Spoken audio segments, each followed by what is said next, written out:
In this video, we're going to cover how to upgrade your ship, muster crew, and repair damage. We'll go into ship characteristics and crew characteristics, or how crew enhance your ship's characteristics, and then a couple fun facts here and there. And I've set this example up here where you can see player SET, Stefan T, is on player tile 17 Trinidad, and he's about to upgrade from the Caravel to the Galleon. And I just want you to point out, I want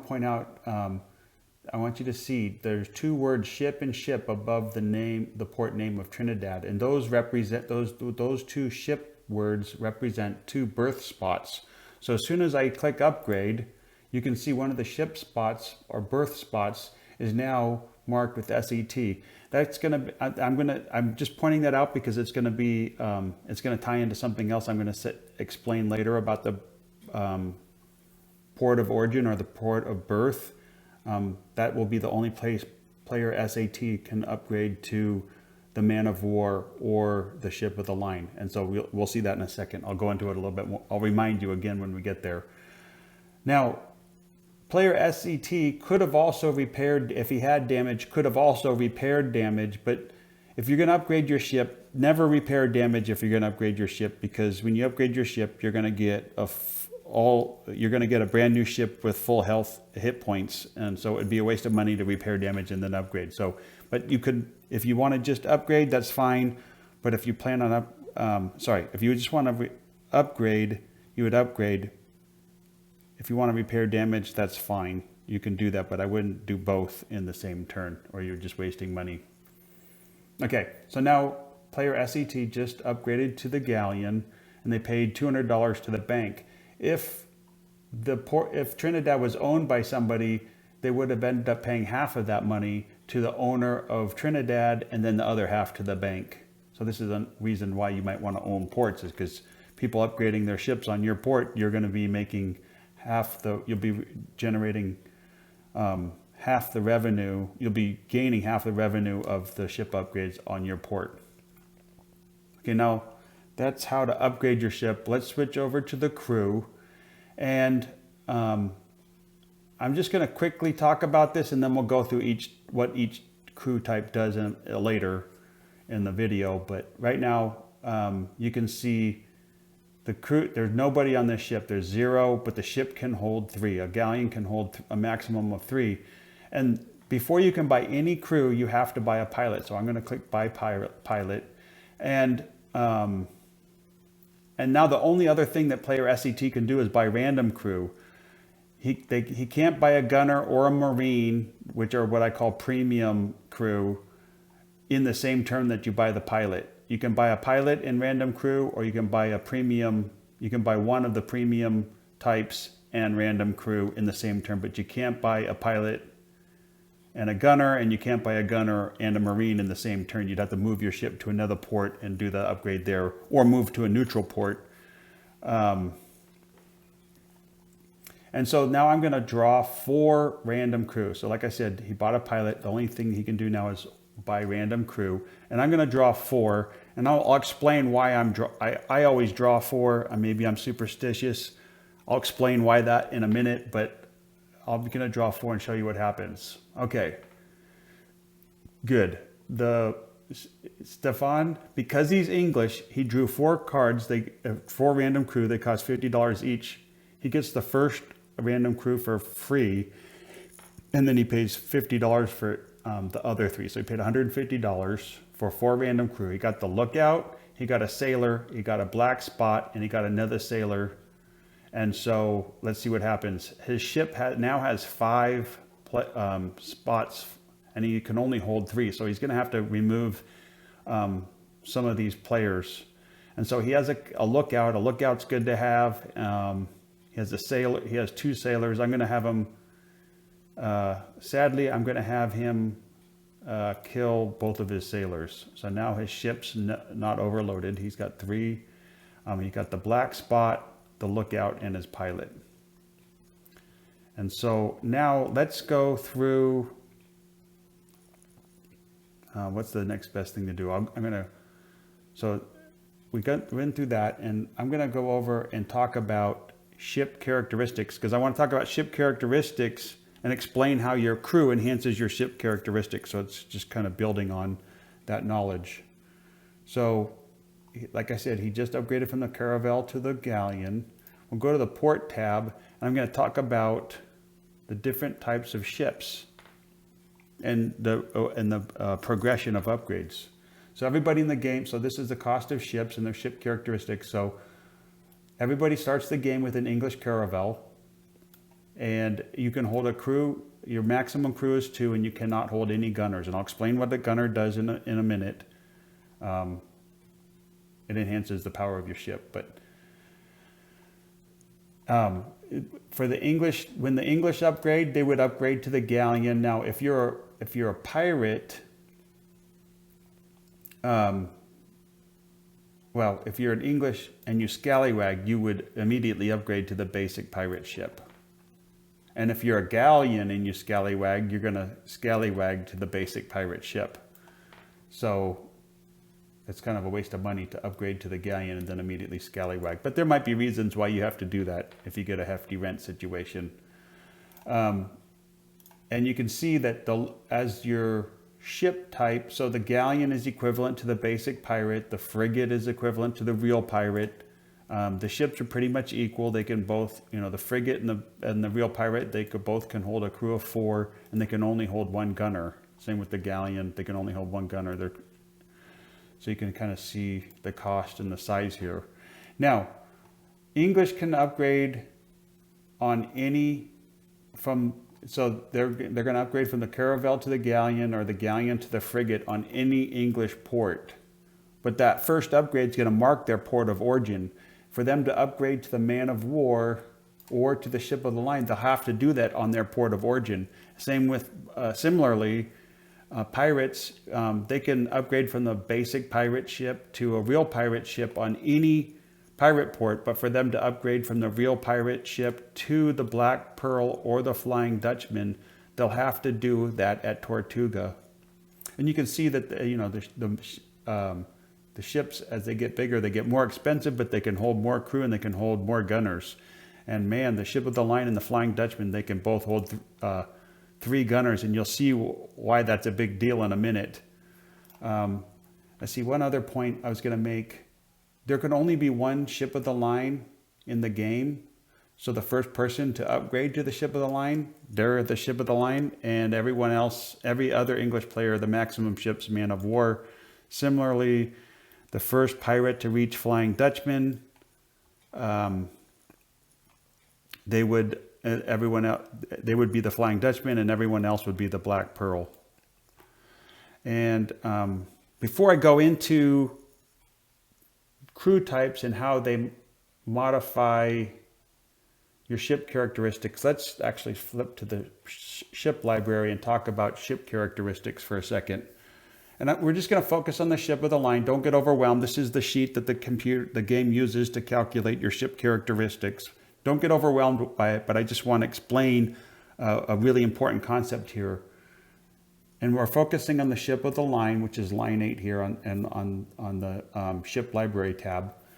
The ship comes with the standard 8 hit points. Now that can be diminished if people hit you or you take a rogue damage from a rogue wave, but the ship comes with 8 hit points and a move of 11 and a power of 11. It's really the most powerful ship in the game. It has a slight advantage over the Flying Dutchman. It's equivalent.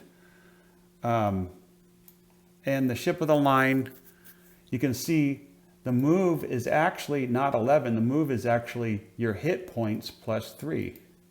And same with your power. Your power is your hit points plus 3. So as you start to take damage, it starts to diminish your move and your power. Now your crew will also affect your move and power, but that's the effect of your crew characteristics. And we'll jump back over to the port tab and I will explain that.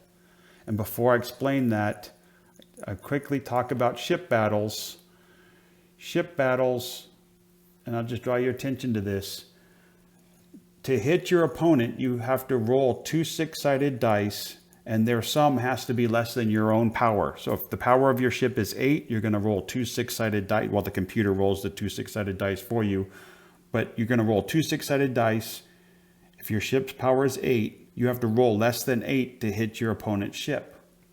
Okay, so now that you understand all that, we're going to talk about crew and how that modifies your ship's characteristics. Now, and I mentioned it earlier, but I'm going to mention it again. You have to own a pilot before you can own any other crew. So you have to have a pilot on your ship before you can buy any other crew, random crew or a premium type crew like a gunner or a marine. So you're gonna buy a pilot, and then in that turn, the only other thing you could do is muster random crew, and then you would have to wait till your next turn to buy a premium type of marine or gunner. Okay, and so in player SET, he bought 4 random crew, and the first one was free because he's English. But random crew costs $50 each, and the random crew types are down here: a sailor, a lookout, a black spot, and a mutineer.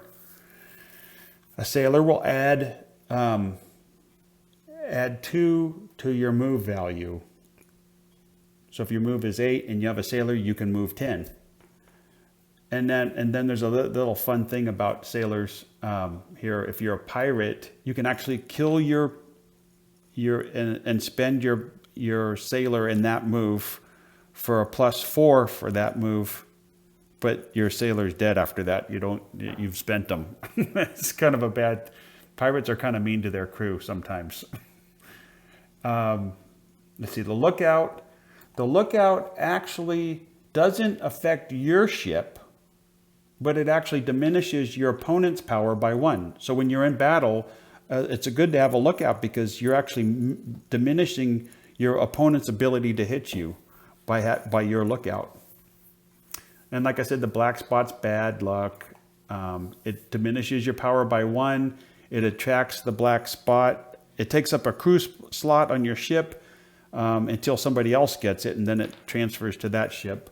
Only one player in the game can have the black spot at a time. And it also, it's bad luck because, like I said, it attracts the Kraken. If there's a rogue wave and you're in the Bermuda Triangle, you're the one that's going to get attacked by the Kraken. And then the mutineers are bad. And this is why I was saying why I always draw 4. I feel like sometimes if I draw less than 4 and I get all mutineers, it's like in this case, if player SET only drew 2 or 3 random crew and both of them, 2 or 3 if all of them were mutineers, well, then he would have to give up a crew member, and he just paid $100 because the pilot's his only crew member. He'd have to give up and lose the pilot that he just bought. It's just kind of bad luck. So if I draw less than 4, I risk getting all mutineers. And then it seems like if I do more than 4, it seems like I almost always get the black spot. Maybe I'm superstitious, but I try to, it's random when you draw your random crew. So you might get stuck with it anyway, but I don't know. It's just 4 seems to be the sweet spot when you're drawing random crew. Now, let's talk about premium crew, the Marines and Gunners. And we'll just talk about the Gunner first. The Gunner, that's the most expensive premium crew you can buy. And it adds 2 to your power so it really helps you hit your opponent in battle. And like if you have the Flying Dutchman, you can have 3 of them. So you would have +6 to your power if you had 3 gunners. I mean, it's expensive, but you hit almost. I don't think you could miss. You'd almost always hit. Even if they had a lookout, you're going to almost always hit. And then the second premium crew is the Marine. And now the Marine, like the Gunner, it increases your power, but only by 1. It also has it also increases your bounty on a close and board situation. If you're successful in closing and boarding, your bounty is going to have an extra an extra $50. So instead of just $200, you're going to make $250. And then if you're a pirate and you have a Marine, the game will ask if you land on a property, an English property, and you're a pirate with the Marine, and you land on an English property with houses, the game's going to ask you, do you want to send your Marine in to burn down this house? And if you say yes, and you're successful, it burns down the house, you get some cash, and I think you get a reputation point. And what's cool about that is you're actually diminishing the English player's ability to generate revenue now. Remember, pirates don't pay rent; they loot the property, but thinking about this, you want the English are going to be generating a lot of cash from their rent that pirates won't make. So it might be a way for you to diminish that English player's ability to earn money. Now, if you send your Marine in to burn down a house and they fail, and it's a random dice roll. I don't know I can't remember the odds, but it's risky because if you don't make it, if they're not successful, the Marine gets killed and you lose them from your ship. So it is a little risky move, but risk reward benefit, it might be a wash. Let's see. I think I've covered everything in the video. We've covered how to upgrade your ship, muster crew, repair damage. We've talked about ship characteristics. We talked about the port of birth, and we've talked about how your crew enhances your ship characteristics. So I think we've covered everything. So with that, I'll just say happy sailing and hope to see you at the next port call.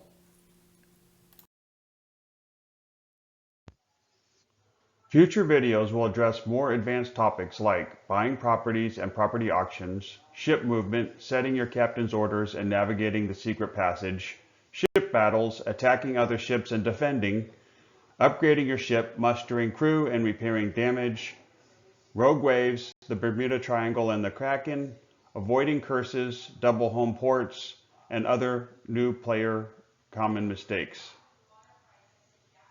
I hope this video made you interested in playing Scalawags someday. I hope to see you at the next port call.